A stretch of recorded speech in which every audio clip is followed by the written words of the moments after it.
Hello and welcome to PFF Fantasy Football Podcast. I'm your host, Ian Hartitz, and happy Week 13. Saw the Cowboys and Saints give us a, pretty gross Thursday night game, but that's in the past. We are now focusing on Sunday, Monday Night Football, trying to get those fantasy lineups right before the fantasy playoffs come up in a mere matter of weeks. As always, I am joined by PFF's own Dwayne McFarland and Andrew Erickson.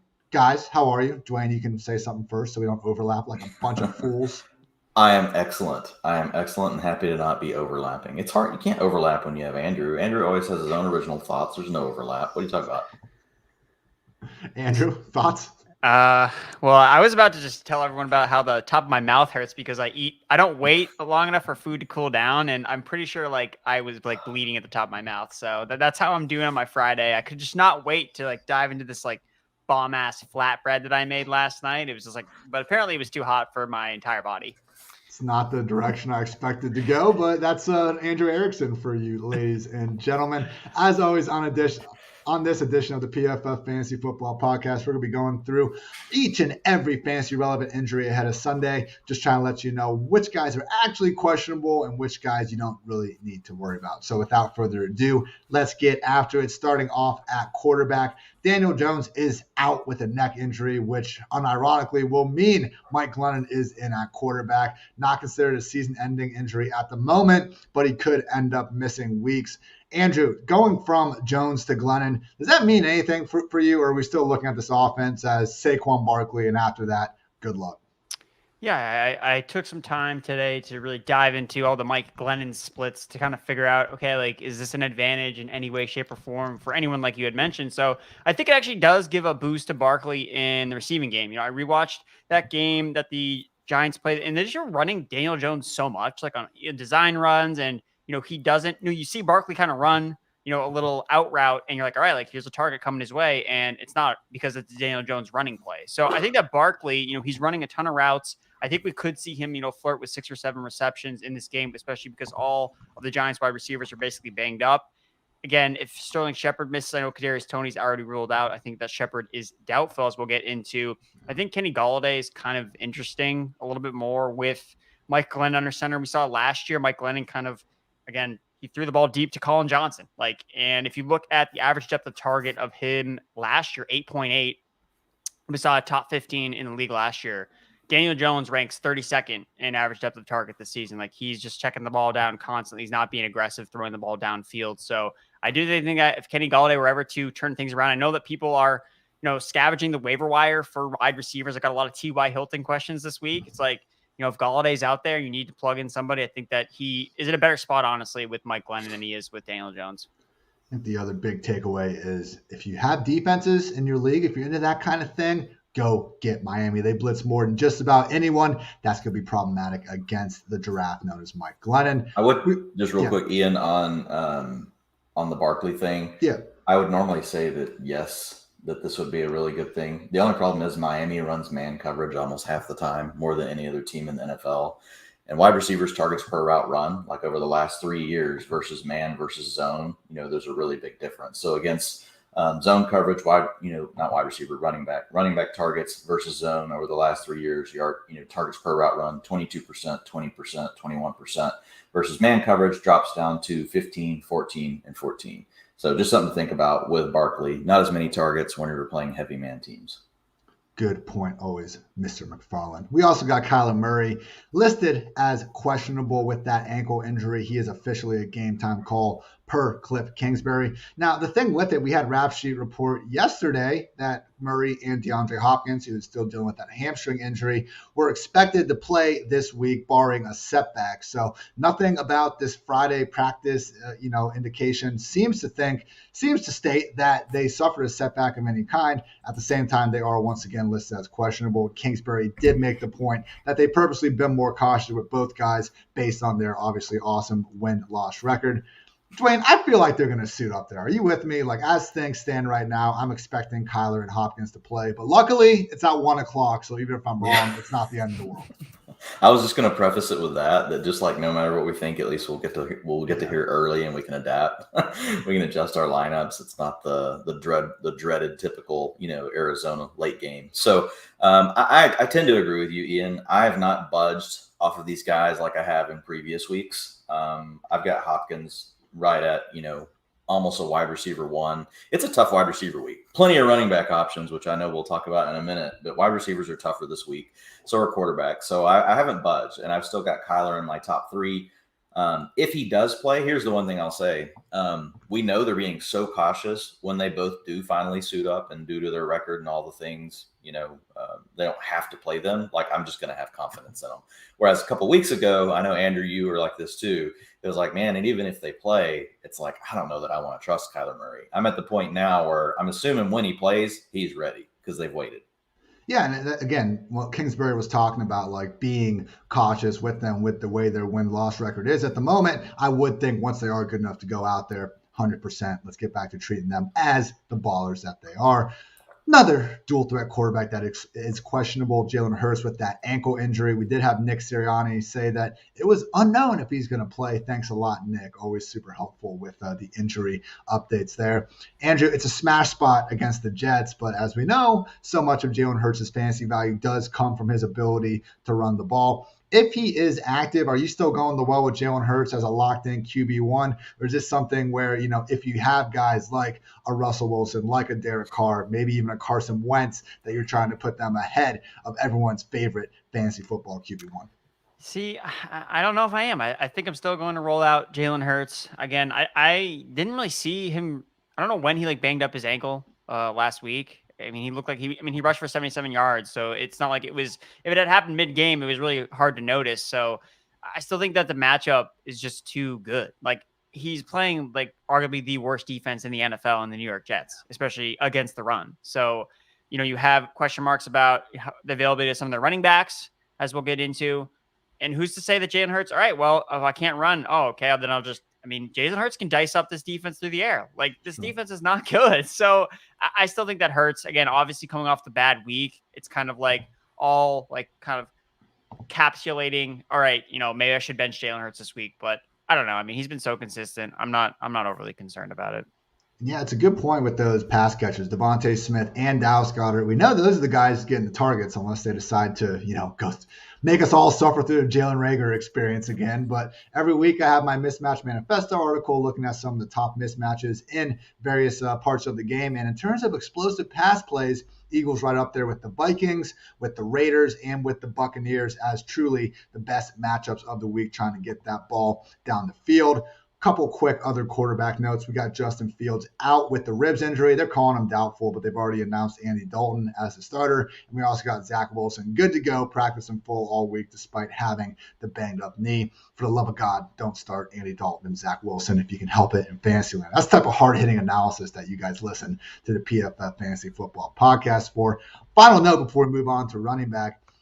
We got Taysom Hill now dealing with an injury they're calling Mallet Finger. It's the same injury that Russell Wilson had to miss time with this year.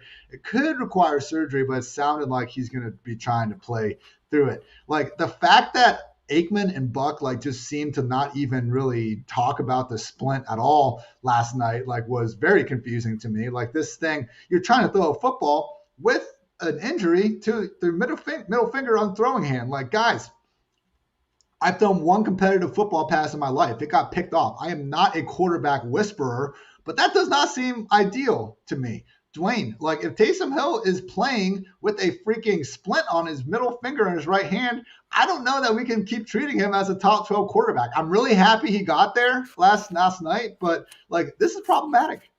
Yeah, I don't think we can treat him that way. And he looked terrible. He didn't look good before the injury. He still came through, and it was his first game back, and the Saints don't really have a lot of weapons. You got the tackles gone. So there was still there was a chance for, hey, you get healthier, around him. He's fine kind of thing. But yeah, if his finger is messed up like this, then I won't have Taysom in the top 12 any week that we're dealing with this. And now we got Deontay Harris, Andrew's favorite player in the NFL. He's probably going to be facing his 3-game suspension now. So the one guy you did have that could really create after the catch could also now be out of the picture. So, hey, we got that Taysom Hill Week 13 game. No one can ever take that QB1 performance away from us. Just be cautious and expecting that to continue if he's going to have to be an even worse version of himself as a passer. Moving on to running back, we got Miles Sanders. He was dealing with an ankle injury early in the week, was practicing in full as early as Thursday, and he is not carrying an injury designation going into Sunday. Jordan Howard has been ruled out with a knee injury, and Boston Scott is questionable with an illness that has kept him off the practice field for pretty much all week. Andrew, with Miles Sanders, he's burnt all of us this year at some point or another. 108 scoreless touches. Is this the week it finally comes together for him? We got a banged up Hurts. We got the backfield dwindling. Come on, man. This has to be it, right? And we just saw our guy, Ari, at My Sports Update, PFF Zone. He sent out this tweet, which is crazy, how the Eagles lead the NFL in rushing yards this year at 158 yards per game, but not a single player on their team actually has a 100-yard rushing game this year. Andrew, I want you to predict it, man. 100 yards and a touchdown for Miles Sanders this week. Are you going off on that limb, Andrew?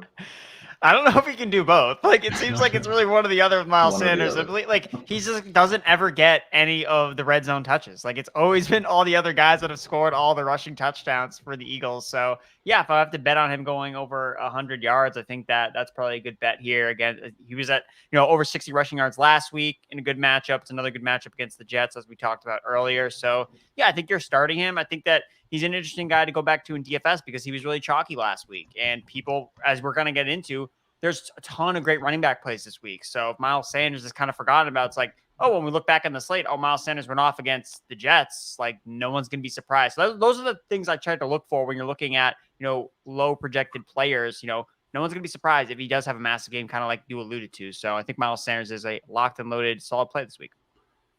Dwayne? Yeah, the matchup's too good to pass up. But, like, if on one side, you could say if Jalen Hurst doesn't play, right, there's more carries for the backs. But at the same time, the Eagles could just even things out, not run quite as much. Jalen Hurts accounts for 23% of their design rushing attempts. But the Eagles, like over the last 4 or 5 weeks, I think it was Lord, Reeves that put it out. They have more RPO runs than any other team in football. So it does make you wonder, like, how effective will the Eagles, rushing game also continue to be as good if Jalen Hurts isn't in the offense, because that's a problem whenever you're having to think about Hurts and you're having to account for him and the running back through all the RPO action. So it's something else to think about. So I'm not giving these guys a big upgrade, but Sanders has crept up into my top 20 at this point.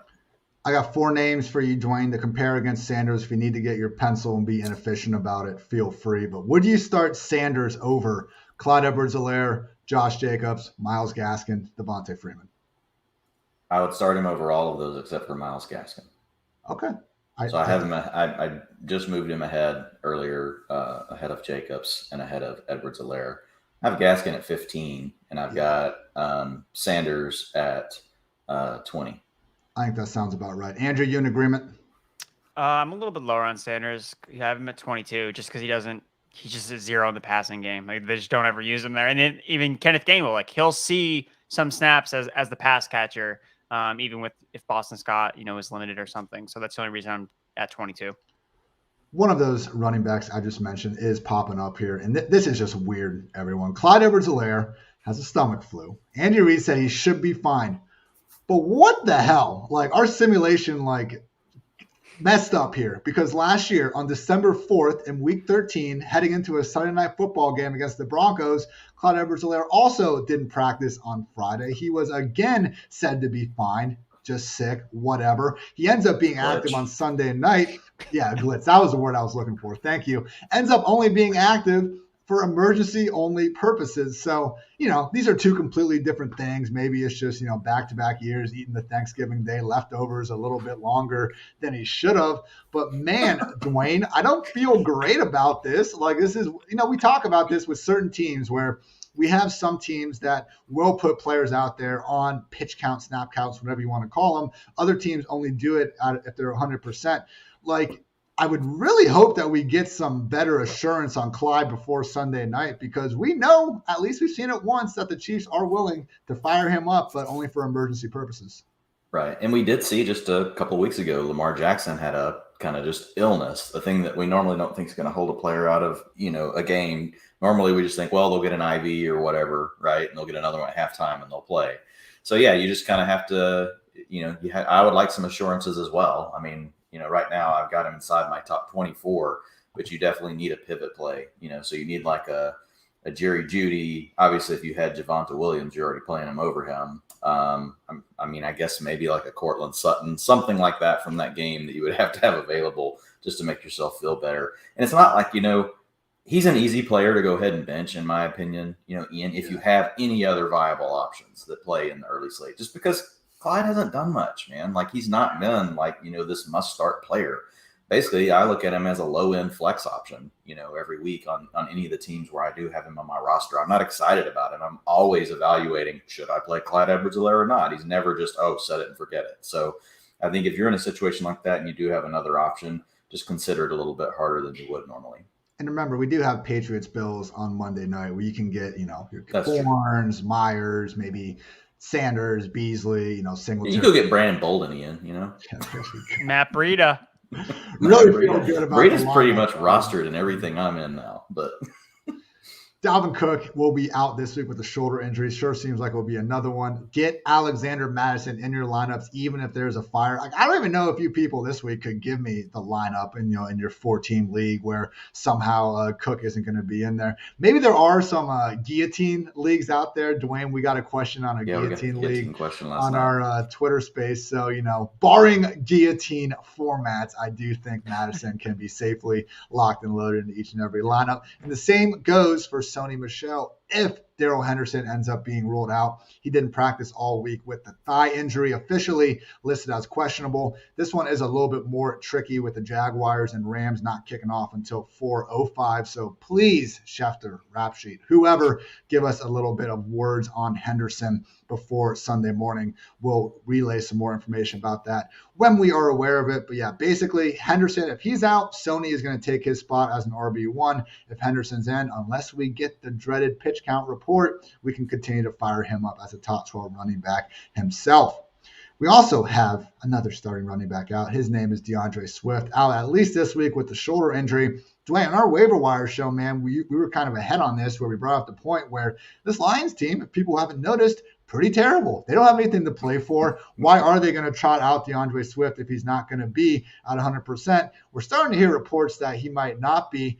How high of a ceiling do you think Jamal Williams has in this offense moving forward if he is going to be featured as the lead RB1?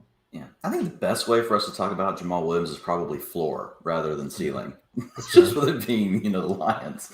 But no, I think he's going to be the every down back. I think Jamar Jefferson is the other guy to roster if you're in a super deep format. And just in case something happened to Williams, I do believe he would be the next player up. But it's just a volume thing, Ian. And the beauty of whenever you are trailing all the time for running backs, number one, defenses, they get softer coverage against you. Okay. And so they start taking away the receivers. You're playing from behind, so you need to pass. And what do those turn into? They turn into targets to your backs. And so that's where Javonte Williams is really going to rack up his fantasy points, really in the same way that we saw Deandre Swift. You're not going to see the explosive 50, 60, 70-yard plays that we were getting from Swift. But I think, Javonte is a very consistent, not Javonte. Why am I saying Javonte? Jamal Williams is Javonte Williams is the opposite. Now we're talking about explosive. Jamal Williams is he's going to give you, an every down presence, going to give you the receptions out of the backfield. You're probably going to get 40, 50 yards rushing at tops, but he could poke one in if they happen to get down there. And if not, you're going to look for 7 to 8 targets every game. And so puts him as a mid-range RB2 for me. If he was on a better offense, he would basically be James Conner, right? Yeah. With, whenever we've got Chase Edmonds out, that's essentially the comp. Different player, but kind of like how we were treating Mark Ingram before Ty Montgomery had to be a dick and come complicate everything. Josh Jacobs is looking like he is questionable. He was starting off the week not even on the injury report, but he was downgraded to limited on Thursday with an ankle issue. And then the Raiders went ahead and said that Jacobs and Deshawn Jackson are going to be questionable. So with Jacobs, we saw his usage really increase last week on Thanksgiving, and it was going hand in hand with the pregame report. I think he warrants like borderline upside RB2 RB2 treatment if he's going to be healthy and active. We just aren't super aware of that. So, Andrew, I feel for your Kenyon Drake props here, but it seems like there's a chance that Jacobs is not going to be at 100% this week. Is this a situation where if he's active, we're firing him up? Like, I feel like we don't know enough about this injury to really downgrade Jacobs until we get some more information. Yeah, I think that if you have a couple other running backs on your roster, there is a luxury of you could probably sit Jacobs, because we talked about there are a lot of really good running back plays this week. So if you just rather not play the guy that has an injury designation, I think that's totally fine. Again, we like the matchup because we're seeing Jacobs more involved in the passing game, but like on the ground, it's really not, a great matchup against the football team defense. The Raiders have had their most success when they've thrown the football. The football team is bad against, through the air. Like that's how you attack them. So it's not really like, of all the running backs we're going to talk about, like Jacobs is probably like set up the worst, just like from a matchup standpoint. Now you throw the injury in, it's like, I guess I have to play. I have Jamal Williams ranked ahead of Josh Jacobs. So I don't know if that is like the context. I do as well. And I think, as Dwayne puts it a lot of times, it's probably a good time to just put these guys at the bottom of the tier that you have them in favor of the healthier guys that will be ahead of them. And I think James Robinson also falls right into this bucket. He was limited all week with this heel and knee injury, and he is listed as questionable. Now, he's been listed as questionable and played through it in past weeks. I don't think he's necessarily going to miss this game. But last week, he was able to get to a full practice on Friday, and he entered that game without an injury designation. You look at Robinson's usage last week, he only played 52% of the snaps, and he was still dominating the workload side of things, 17 carries and 4 targets. Carlos Hyde not getting too involved. But Dwayne, I'm going to move Robinson probably more closer to Josh Jacobs than the RB1 borderline because, again, clearly these injuries are impacting him, and it's also not exactly the best situation being on the Jaguars on the road against Aaron Donald and company. Yeah, you're 13-point dogs. You got implied points of 17.5. That's a real whopper. You got a running back strength of schedule 0 out of 0, according to our PFF metrics. Offensive line run blocking advantage of -6. And your freaking Hill's hurt. So it's not a good spot for Robinson. And to boot, we haven't seen him get his passing down role. Right when he took it over and we all got excited about it, he got hurt, missed the game. And now Carlos Hyde has been handling all the long down and distance, 2-minute offense, all that kind of stuff. It's not doing anything for Hyde, but it's enough to block James Robinson, So I've got him at RB17 this week. I probably will end up moving him down a little bit more as well. Just kind of depends. There's nobody down below that I'm really going to be jumping up above him, but I'm with you. It's just he's graded almost more like a mid-range RB2, but the feel of it in a normal week when we didn't have all these buys, you got more people healthy. He's really a low-end RB2. James RB2, son, for the time being. Hate to see it. Better situation where injuries are working in our favor is Antonio Gibson, who's still limited with the shin, but he will continue to play through that. Unfortunately, J.D. McKissic has been ruled out with a concussion, meaning Gibson should be the lead back, but not so fast, my friend. Ron Rivera said that. None other than Wendell Smallwood would have the McKissic role, quote, to a degree. Dwayne, are we buying or selling Wendell freaking Smallwood being the guy to hold us back? I'm not buying it. Look, every back has to have someone to relieve them to some extent. The way I look at it is we know Gibson, look, and Smallwood's handled a passing down role for teams before in the past, but he's mad. He's not. McKissic was actually really good, right? He's a mismatch against linebackers and safeties. Smallwood's not. He's capable, but he's not like some guy you're just salivating to draw up plays, right, to get him open, whereas Gibson could still be that player. So I think we'll see Gibson, handle more of what McKissic leaves behind than Wendell Smallwood. And Smallwood will probably be the next backup instead of, Jarrett Patterson, who we've talked about a couple times on the show. So I like Gibson. I've moved him to number 5 in my RB ranks for the week. Look, he's a lock for 20 touches. He's got an upside for 30. Heck, he had 29 touches last week. Really, Nora? Yeah, she just yawned. She doesn't like Antonio. You don't want Antonio Gibson? Okay. All right. Well, so much for Antonio Gibson. The way I look at it is 29 carries last week without even having this role. Because the McKissic injury happened at the end of the game, right? So if you look at, Gibson over the last several weeks, it's really been because the Washington football team's been leading. And so that's really what's led to these better game scripts for Gibson. His role hasn't changed, but now this truly will give him that opportunity to be the every down back. So, I mean, I've got him below. My ranks are Jonathan Taylor, Eckler, Fournette, Madison, then Gibson, then Mixon. So I've got him right there with those guys. Andrew, are you similarly high, or do you think guys like James Conner, Elijah Mitchell, Cordero Patterson deserve to be going ahead of Gibson in the old fantasy ranks? No, I think Gibson deserves to be ahead of those guys. We know he has the skill set there, and yeah, I mean Wendell Swalwood, maybe he'll play a little bit, but maybe it's more like how Giovanni Bernard plays, like kind of like that type of role where like he gets a couple snaps here and there, but I mean, the football team's like surging right now. Like they need to get wins, and he's their best player on offense alongside Terry McLaurin. So I just think it's like, hey, like we have this guy. I think that Ron Rivera's like giving us a heads up. It's like, hey guys, like if Antonio Gibson doesn't score 30 points, like I warned everybody. Okay, at least he's a head coach. Like try to at least be somewhat transparent with us, so we're not tilting our faces off on at 7:00 at night, being like, why is this guy in the game? Why is this guy in the game at 3 p.m.? It's like Riverboat Ron. He told us, like, he gave us the heads up. He's like, guys, just like heads up, this guy's going to play a little bit, but especially because Gibson got all that work last week. Like he's getting targeted on first and second down too. Like it's not even just that if he's not playing on third downs, it's not necessarily hurting his ability to see work in the passing game. So, and there's not even necessarily a scenario where the football team is like trailing. Like they're not like huge underdog. I don't even know. I don't know what the spread is against the Raiders. The Raiders by 2.5 points. Yeah. So it should be a pretty back and forth contest. So I think that Gibson, even if, he doesn't see this massive role in the receiving game like he saw last week, I mean, he'll still get it done on the ground. So yeah, I think fire him up. And now you have another element, another path where he has an even higher ceiling. So I think it's worth chasing him as, like Dwayne said, like a top 6 running back. Go get him, people. I think at the worst, RB7, RB8. Either way, fantasy lineups of. Yeah, like I have him over Mixon, over Mitchell, over Connor. I wouldn't argue with anybody that put any of those 3 backs over him. I've got him over Najee Harris, too. So, I mean, you could put him below. He belongs with that group, though. He's for sure a top 10 back. You can argue top 5. Boom. Yeah, I agree. David Johnson listed as questionable with an illness and a thigh issue. We saw him split stuff with Rex Burkhead last week. I wouldn't assume that Burkhead's going to take on this monster role because we haven't been able to assume anything in this Houston backfield all season. I still think Royce Freeman's going to carve out a role sooner rather than later. As always, just try to avoid these Texans running backs if you can. I get it. We have some situations where we need to, need your touches, 14-team league, got some buys, whatever the hell the reason is.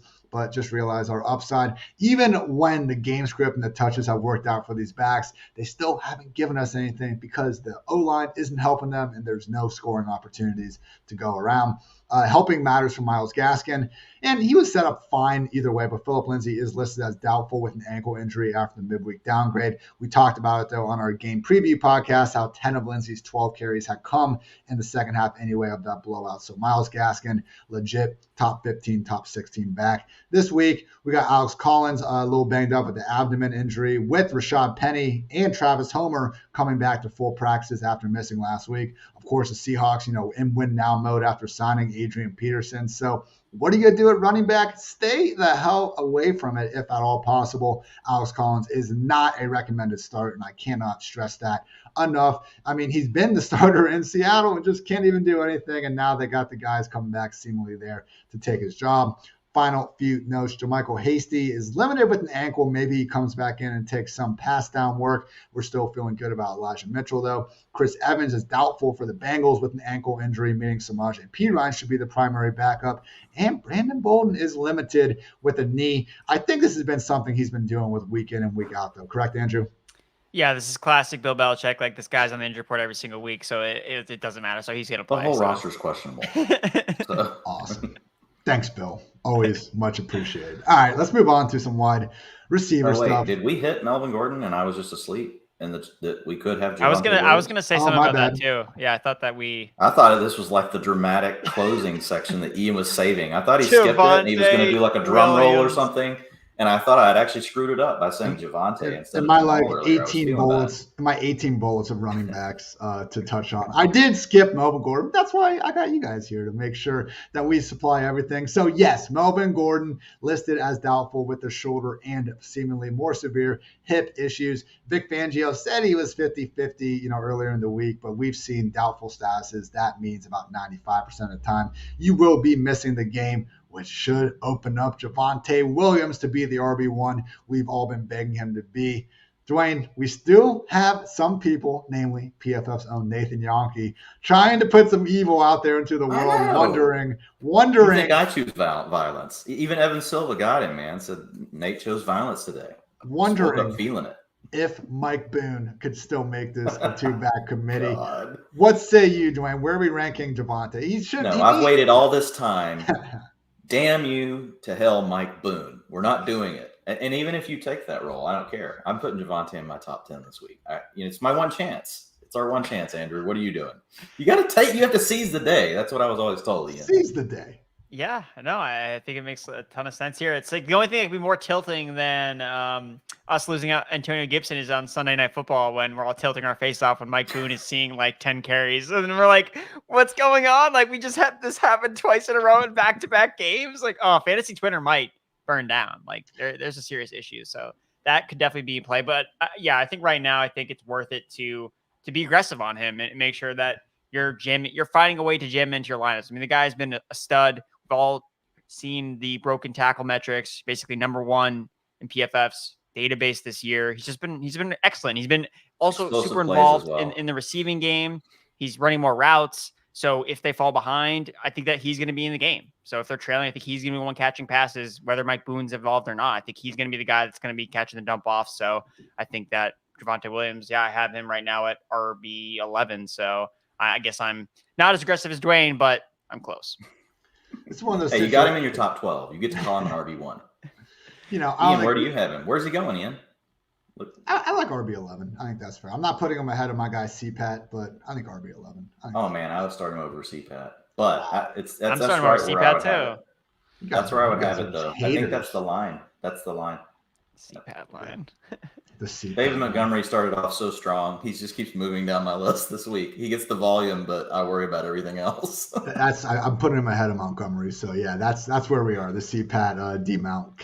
Just real quick, it is an 8.8 out of 10 on our running back strength of schedule, which is elite. So it's a nice spot. 23.3 points per game given up to backs by Kansas City, which is about average. That's a PPR format. So. But I think Williams will be, I think Boone will see some work. I think Boone will see 20, 25% probably of the work because we have seen Denver want to keep another back involved. I think you're talking 65 to 75% for Javonte, which will be plenty in my opinion.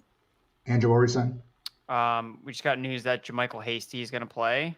I don't know if that alters how you feel about Elijah Mitchell. I know he's had a couple of resurgences in the receiving game. That wasn't really there with Hastie. Well, Debo was playing his role these last few weeks. That's really the Hastie role. It's that jet role. And so, yeah, I think you'll just see Hastie take some of the carries Debo is getting, but I don't think he'll get the same treatment as Debo. Yeah, like Dwayne Mitchell, he hasn't really been getting 100% of like the 2-minute stuff. Yeah, he doesn't get the passing down work anyway. Yeah, it doesn't matter, though, because the 49ers are committed to running, whether they're losing by 70 or whether they're leading by 70. They will still run the football. And they will throw the ball. We saw what happened. And, a few weeks ago, I can't remember the opponent, but they fell behind early. You might remember, Andrew. But Elijah Mitchell, we saw him get all these targets and all these routes. And the first thing I did was go look like, okay, was he out there on third downs? Was he out there long down distance? All this different stuff. And he wasn't. They just threw him the ball more. On first and second down, and they were managing their downs in a way where even though they were losing somehow, they weren't in all these long down distance situations. So it's kind of like what Andrew was talking about, a minute ago, even with Antonio Gibson being more involved in the passing game, over the last several weeks, despite the fact that he's not getting the long down distance and the third down work. It's kind of the same thing for Mitchell. I just think that one thing with Mitchell, I don't think he's going to get an every down role, but he doesn't necessarily need it. And if he did, he probably the wheels would just fall off because the 49ers run so much. So you got to give these guys a breather somewhere. So I would say Hastie will pick up that Debo Samuel role. final note, and we're recording this 4:40 p.m. Eastern time on Friday, so some of the West Coast stuff still trickles in as we're recording. But Alex Collins, Rashad Petty, and Travis Homer are all listed as questionable, and my point remains the same: stay the hell away from the Seattle backfield if at all possible. Moving on to some wide receiver goodness. Giants continue to be a walking graveyard. Sterling Shepard with the quad, Kadarius Toney with the oblique and quad, both doubtful. John Ross with the illness is questionable. Andrew, you were getting close to standing Kenny Galladay earlier. Maybe that's a little bit of a strong word, but where do you kind of have him ranked? He's right around my wide receiver 3 borderline. I think him versus guys like Rashad Bateman, Boyd, Beasley, Jefferson, that's kind of like the group I'm looking at. And at the end of the day, I probably just like to avoid him in this Giants passing game if at all possible. Okay, so a question I keep getting, and I think it was like the hardest start sit question I got this week was Courtland Sutton versus Galladay. I know. Courtland Sutton versus Galladay and T.Y. Hilton. Like those 3 guys combined, I'm like Sutton doesn't get targeted. Hilton's playing the Texans, so we have no like comment. That's what you say. Almost. Skip like it's the same tier. It's the same tier. I'm just like So I guess of those 3 guys, I have Galladay ranked the highest because I do think that Mike Glennon is actually this is the guy that no one wanted to play when David Blau was under center, and he delivered on Thanksgiving. So Daniel Jones and Kenny Galladay were not working, so I'm willing to give Galladay, throw him another bone. There's no other receivers to throw the ball to. It's man coverage. So if Mike Glennon's just going to drop back and just chuck it, Galladay's got a shot to come down with a 50-50 ball. He has a bunch of end zone targets too. He's overdue for a touchdown. So let's go with Kenny Galladay. Gross, absolutely gross. Less gross. You did not seem very convicted about that. He's wide receiver. He's wide receiver 37. So that's what I mean. I kind of hung Andrew out to dry with the way I. You did. There. I enjoyed doing that. I thought you were borderline mean on that. Borderline mean, not borderline wide receiver. We're gonna start just using everything's conversations. That was a pretty upside argument I had earlier with the lady. Not going too well.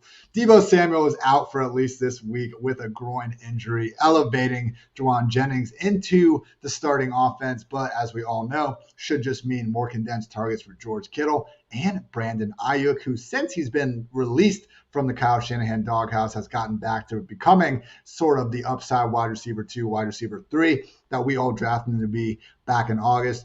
Dwayne, right now I have Ayuk as my wide receiver 16 on the week. Am I high?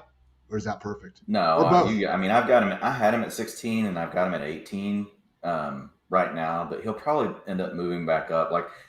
I think he probably belongs above DK Metcalf at this point. You're gonna fade the squeaky wheel narrative. Wow, not the squeaky wheel. Yeah. Well, there's another thing you would call DK Metcalf, but we can't talk about it on air. Anyway, so I think you're good on Ayuk. We're gonna have a situation now where. He hasn't been targeted very much against zone at all. That's all been Deebo Samuel, but I think you'll see Ayuk's role change a little bit. I went back and I was just looking at the games last year where when we didn't have Deebo, but we did have Ayuk. And in those games, you did see a difference in ADOT and the way that they used Ayuk. So I think that, there's going to be an opportunity to get him more involved in the screen game and do some of the other things. And then he'll still work some of his down the field magic. He'll still be a problem for opposing defenses if they want to use man coverage. So I like that range, anywhere between 15, 18, 14, somewhere in there. Andrew, we always do our DFS show on Thursday afternoon. And then I had another 2 DFS shows I did today. So I have, talked my heart out about these prices. But one of the things you brought up kind of at the end of our show that, again, after going through with a couple other people and looking at the slate again and again and again, that I think makes a lot of sense. George Kittle, for someone that's priced under $6K, seeing more targets without Deebo and just being an all-around beast to begin with, more and more, man, especially in tournaments, because I know we can't get off Foster Moreau at 2,700, but especially in tournaments, man, I want all the Kittle this week. I'm not saying Brandon Ayuk can't do his thing, but we might be, overestimating how much of that Deebo work could go to Ayuk versus George Kittle. Kittle is the play, in my opinion, too. Sorry, go ahead. No, Dwayne. I like the emphatic interruption. George Kittle is the freaking play, man. And the thing that people are talking about, it's George Kittle, he blocks a lot. But when I'm looking at how often he runs a route on a per drop back basis, he was top 8 last week. So I'm kind of fading that narrative of, oh, well, he's just kind of out there blocking. It's like, no, like he's running just as many routes as a lot of the elite tight ends are. Just the 49ers offense as a whole just doesn't necessarily throw the ball as much as some of those other offenses. So yeah, I mean, Kittle's always been a guy that's gotten there off efficiency. And now for a chance where we have a clear path for him to see an uptick in volume that doesn't necessarily require the 49ers to drop back and throw like 20 more times per game. I think it's a pretty clear leverage play, especially because everyone's going to want to pay down at tight end this week. Everyone and their mother-in-law is going to pay down for tight end. So whether you just play Kittle as your tight end or you play both tight ends, I think those are both viable strategies this week. You say everyone and their mother-in-law are going to be playing low-priced tight ends? Maybe. I don't know. 77% of the time, the Seahawks use zone. Kittle is the second most targeted player on the Niners against zone, 25%. Debo was at 30%. Like I said, I think Ayuk will get more involved in different kind of routes, but I think that Kittle will lead the team. Let's go. George Kittle, look at us guys touting just a consensus. Is he going to get the helicopter? No. Please, no. I want to curse the guy. I'm trying to will him into something good, man. Trying to win money with this guy. Trying to win money. Why would I do that? DeAndre Hopkins, kind of already talked about him with Kyla. He's officially a game time call. We're expecting him to be back to his normal role if he's healthy. Again, just thank the football gods that this Cardinals game is at 1 o'clock for once. More up in the air is Odell Beckham, who is listed as questionable with that hip injury. Sean McVay said he would be surprised, was the quote, if OBJ doesn't play. Rap Sheet did say the availability is up in the air, although the hip is, quote unquote, not considered a major issue. Dwayne, I got Beckham, kind of before doing my late Friday adjustment, sitting as my wide receiver 28, kind of firmly in that upside wide receiver 3 mode with sort of this uncertainty with his health kind of going on. I see myself dropping him a little bit into the early 30 range, but I'm not like really too afraid to play him because of this issue. We saw him really playing through it last week. And, it didn't look great on the sideline, but he looked pretty good running past the defense on his way to the end zone. Where do you stand on Beckham this week at less than 100%? Yeah, I'm similar. I'm probably going to move him down just a little bit. I've got him right now one spot ahead of Mooney, 2 spots ahead of Devonta, 3 spots ahead of Michael Pittman. I'm going to move him below all 3 of those. And then I'll just put him right next to Van Jefferson. So people will feel like I'm just not really helping them. They're like, okay, great, Dwayne, thanks for letting me know which Rams receiver, to play. But it could, honestly, I may drop him 1 spot below Van, just knowing that he is dealing with health. We know they're both out there just as much. And we have seen Van Jefferson get loose down the field, and handle those bombs from Stafford. So I probably actually will have Jefferson just ahead of Beckham. And that's where I'll have him. But he'll be just ahead of like Jerry Jeudy, Tyler Boyd, Kobe Myers, other players we know that can play, right? But it's a matter of can they get targets because the way their offenses operate or how many miles they have to feed. The only one that kind of sticks out to me there, Dwayne, wondering why you don't have him higher is Mooney. We do have Robinson. I knew you were going to say that. I think you have him at like 3 or something. I was looking at our 3. I got him at 17, but I think that's a little more reasonable. So this is why I like having, our little 3-man panel here allows us for some tiebreakers. Andrew, where do you stand on Mooney? Are you with me? And, I'll be nice to you as I lobby these questions, or are you, going to? You won't be borderline mean anymore. No, I'm definitely lower on Mooney. I really don't have any reason why to. I don't know. I look at his ranking. I'm like, I need to move him up, but then I see other guys. I'm like, okay, maybe I can move. I mean, I have him at 27, and it's probably too low. Oh, 27. Well, where does the award winner have him? That's what we should ask. That's true. I'm gonna look. I'm gonna go look while Ian's teeing up whatever's next. Well, Allen Robinson is doubtful with the hamstring. Marquis Goodwin banged up with the foot and ribs as well. So that would open up all the targets for Mooney, who is our consensus wide receiver 22. I am the highest in the company on him. Nathan is the second highest at Nathan's 22 though. Okay, so pretty much we just program our consensus just to match Nathan's ranking. It doesn't really That's really what the consensus is. It just takes Nate's ranking. Let's take the best ranker we have. Let's just use his. Everything else is just a bunch of flair. All right. Brandon Cooks, pretty much like the entire Texans team has an illness going around. So we got Cooks, Chris Conley, both with the illness, same situation. They're looking at questionable. And Danny Amendola's got a knee that could keep him out. Andrew, is that Nico Collins music potentially? Is that our cost saver at wide receiver or not? Because, it's the Texans. No, I don't actually mind the play. At $3,100, you look at, okay, if you want to play Jonathan Taylor, you want a cheap bring back, like, so you can fit up some of these other running back plays, like Nico Collins makes a ton of sense. And something that I've like kind of picked up learning when I played the Thanksgiving slate is it's so important to, if you're going to take a flyer on, one of these super cheap wide receivers, you want to do it in the early games. So that way, going into the late games, all right, I already played this, 2%, less than 2% owned Nico Collins. He scored 25 fantasy points because he caught 2 touchdowns. Sick. I can just play chalk the rest of the way. Like, I don't need to get weird. I already am over the field because I played this one player. Vice versa, if he doesn't do anything, okay, then you can make more adjustments in the late window. So Nico Collins, like, look, we know that the Colts are going to score points, and he is a really cheap way to get access to this game as a bring back option. You mentioned the other injuries at the receiver position. If Cooks is sick, you have Danny Amendola banged up. So Nico Collins, like, the guy sees end zone targets. Like, he should have had like 2 touchdowns the last 2 weeks. Like, they're throwing the ball to him in the end zone. He can come down and make plays. And who gives up the most receiving touchdowns to wide receivers this year? The Indianapolis Colts. Nico Collins hitting pay dirt this week. Make sure you keep an eye on those injuries. Go get some nice stuff. I mean, I definitely like him better than Josh Reynolds or Juwan Jennings down there. So I can get behind Nico, salary saver. Let's go. Just another quick 6 to run through before we move on to tight end.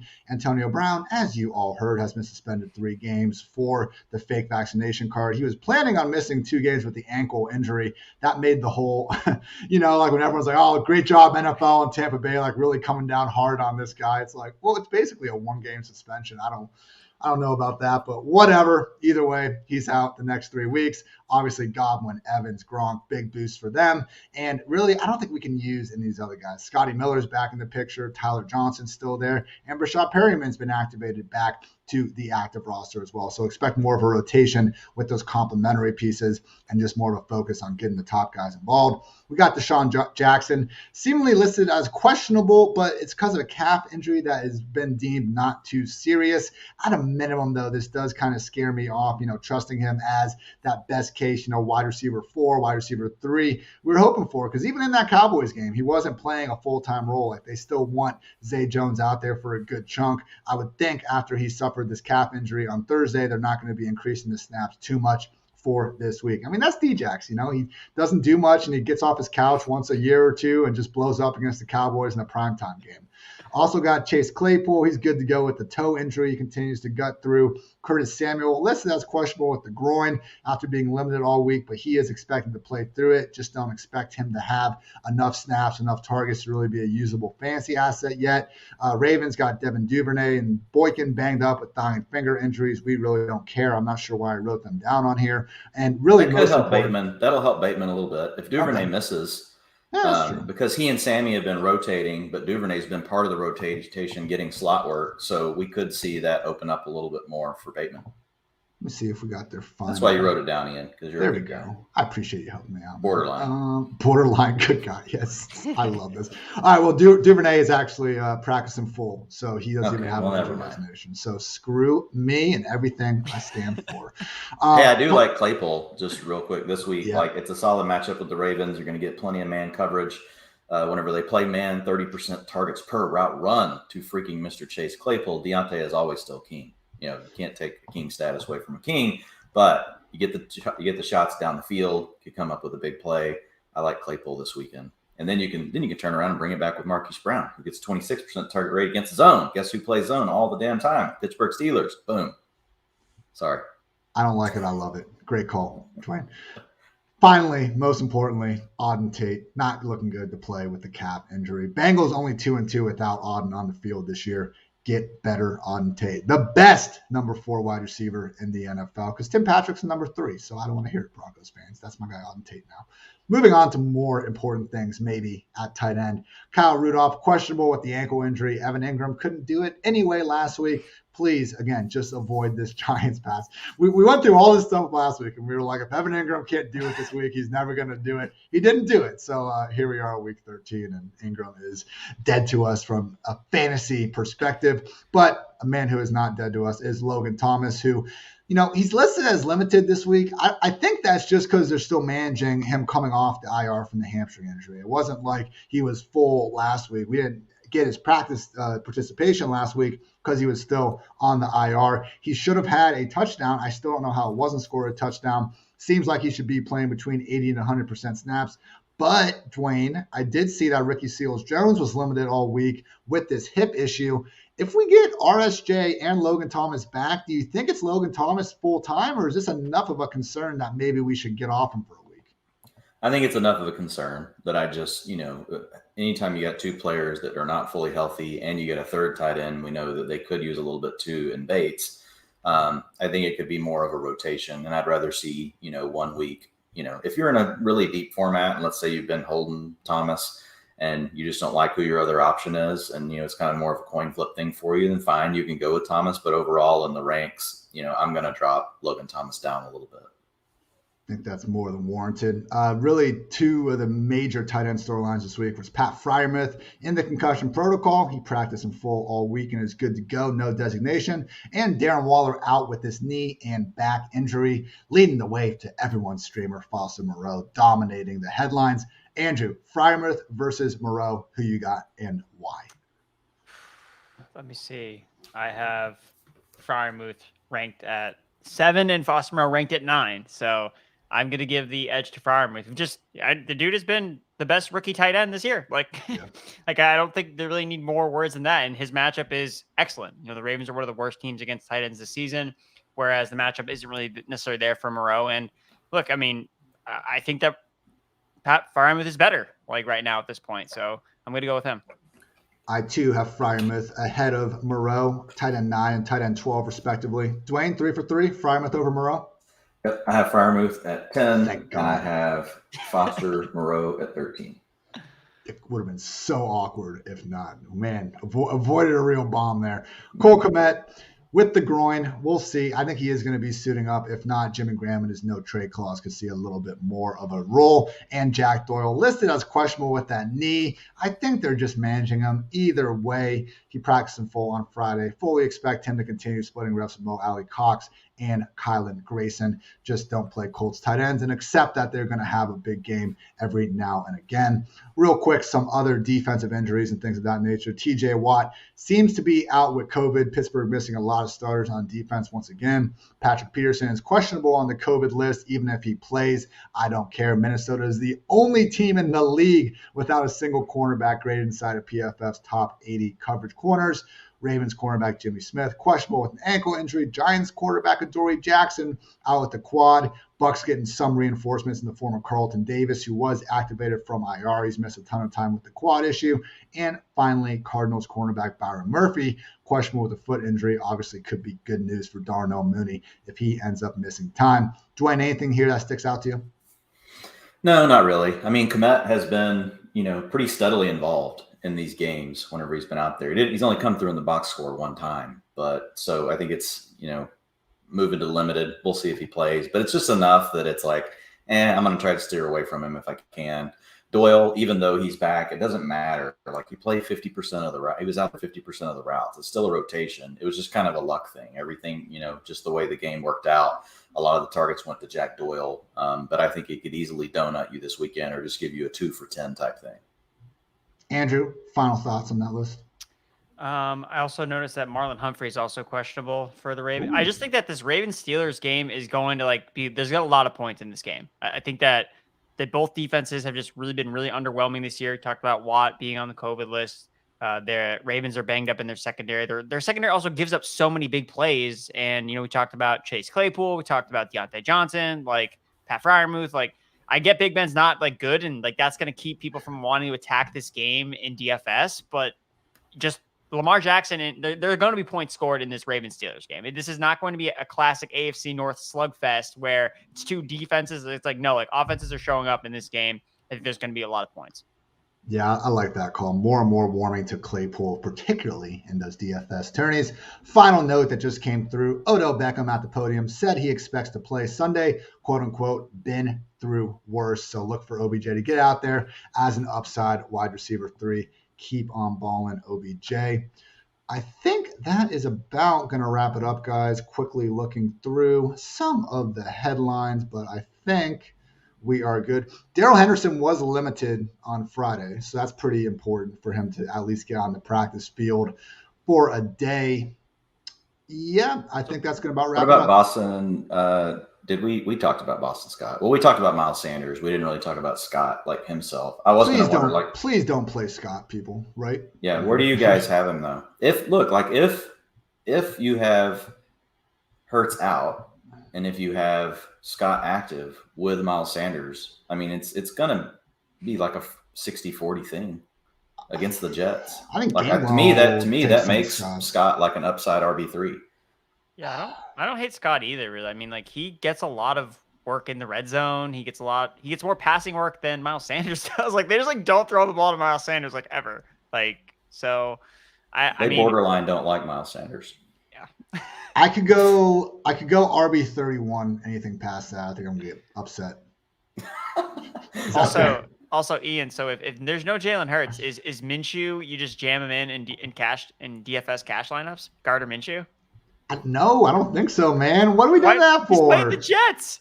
I know, but it's Gardner Minshew. I know Gardner's had Gardner some, Minshew, yes, our favorite mobile quarterback. Gardner. No, we can save enough money elsewhere. Let's get up to Brady, if anything, man. I'm off the Tua train. Let's get up to Brady in cash. I like that. Yeah. So if we couldn't save the money with Moreau, if we couldn't do it with some of these running backs, like having Gibson, having Jamal, I just think there's enough salary saving on the table not to worry about it with Gardner. Like, all right, where will we rank Gardner this week? Looking at it right now, I'm thinking probably behind like Tua, Tyrod, and Garoppolo around QB 20. Yeah, that's kind of my initial thought.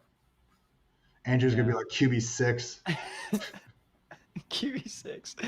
No, I mean the Jets though, dude. The Jets are so bad. And what is his? I need to check his price. But we just know the Eagles could be willing to run the whole time, right? Because the Jets are terrible versus the run. I give Goddard and Devontae, I think, a little bump, hoping that they might throw the ball more.